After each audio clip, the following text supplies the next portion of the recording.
School ജംഗ്ഷനിൽ DYFI പ്രവർത്തകർ ഒരു ജനകീയ തട്ടുകട തുടങ്ങിയിരിക്കുകയാണ്.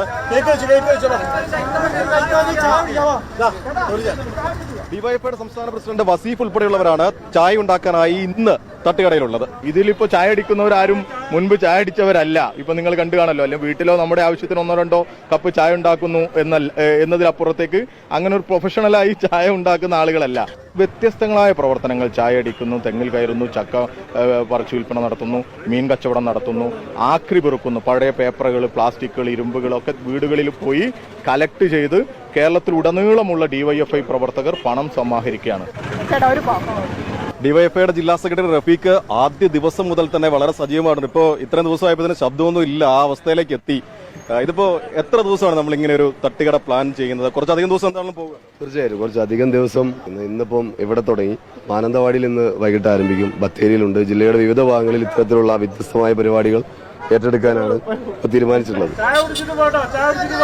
ഈ തുക നമ്മൾ ദുരിതാശ്വാസ നിധിയിലേക്ക് കൊടുക്കണോ അതോ ആരെങ്കിലും സഹായിക്കാനോ, എങ്ങനെയാണ് ഉദ്ദേശിക്കുന്നത്? ഇവിടെ ഡിവൈഎഫ്ഐ നേരത്തെ തന്നെ വീട് നിർമ്മാണം പ്രഖ്യാപിച്ചിട്ടുണ്ട്. നേരത്തെ ചുരുങ്ങിയത് 25 വീടെങ്കിലും നിർമ്മിച്ചു നൽകുന്നതാണ് പറഞ്ഞിട്ടുള്ളത്. അതിൽ കൂടുതൽ വീടുകൾ നിർമ്മിച്ചു നൽകാനാണ് നമ്മളിപ്പോൾ ശ്രമിക്കുന്നത്. അപ്പം ആ നിലയിൽ അതിലേക്ക് ഉപയോഗിക്കുക എന്നുള്ളതാണ് നമ്മൾ കാണുന്നത്. ചായ കുടിച്ചോ?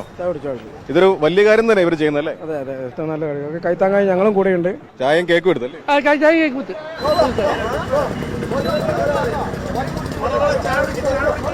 നിങ്ങൾക്ക് ഇവിടെ നിന്ന് ഇഷ്ടമുള്ളത് വാങ്ങിക്കഴിക്കാം. അതിന് നിശ്ചിത തുകയൊന്നുമില്ല.